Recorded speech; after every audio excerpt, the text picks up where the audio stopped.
BRS తో పొత్తు పెట్టుకోవాల్సిన కర్మ మాకు లేదు. అది ఓ అవుట్డేటెడ్ పార్టీ. కేంద్ర మంత్రి బండి సంజయ్ అవుట్డేటెడ్ పార్టీ కాడికి వచ్చిందా ఆఖరికి? ఓ పని చేయి కేసీఆర్, ఇక మనం ఇక పూకేసప్పుడు ఇక సిపిఐలో విలీనం చేయి. అవును, సిపిఐలో సిపిఎంలో విలీనం చేస్తే నువ్వు గతంలో మాట అన్నావు, గుర్తుందో లేదో, తోక పార్టీలు, దప్పడం పార్టీలు, సూది పార్టీలు అని వాటిని అన్నావు చూడు.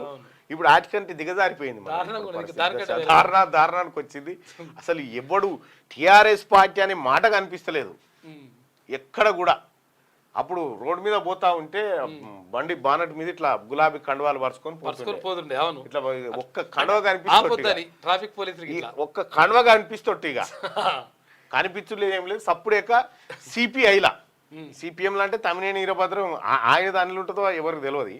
సరే, ఆయన పార్టీ అటు పెడితే సిపిఐలో విలీనం చేయి. సిపిఐలో విలీనం చేస్తే, సిపిఐలో కనుక బీఆర్ఎస్ ను విలీనం చేస్తే వీళ్ళతో బాధ పోతుంది ఊరికే. ఎట్లా అంటే ఇక వీడు గుంజా వాడు గుంజా అంతే. బీఆర్ఎస్ పార్టీని ఇంట్లోకి పోతుందని వాళ్ళు, అందులోకి పోతుందని వీళ్ళు. అసలు బీఆర్ఎస్ పార్టీని ఇట్లా ఇస్తరాకు చేసి పారు, ఉనికి లేకుండా అయిపోయింది.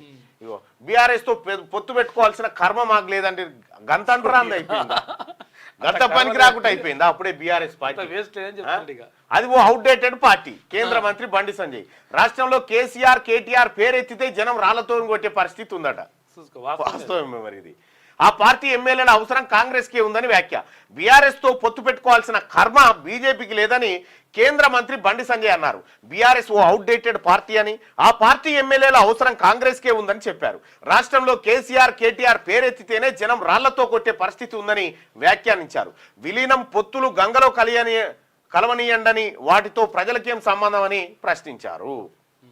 అయితే విషయం ఏంటంటే బీఆర్ఎస్ పార్టీ ఇప్పుడే ఏమన్నా అంతో ఇంతో సరే పాడే మీద ఉన్నప్పటికీ కూడా కొంచెం సిపిఐ వాళ్ళని రిక్వెస్ట్ పెట్టుకొని ఊపిరి ఆ చాడ వెంకటరెడ్డి గారు లేకపోతే నారాయణ గారినో పట్టుకొని తులసి తీర్థం వాళ్ళు పోస్తారు, వాళ్ళే ఏమన్నా బతికేయాలి మీ పార్టీ. లాస్ట్ చెప్పలేము, ఏం లేదు ఇక తులసి తీర్థం అయితే లాస్ట్ శివరాశనే. ఇక కేసీఆర్ కేటీఆర్ అంటేనే జనం శిర్రం అడుతురు. ఇక మరి వాళ్ళకి ఇంత మాట అన్నాడు బండి సంజయ్ గారు. బీఆర్ఎస్ తో పొత్తు పెట్టుకోవాల్సిన కర్మ మాకు లేదనండి, అంత చెడిపోయింది. అద్రగారమైన పార్టీ అయిపోయింది అది.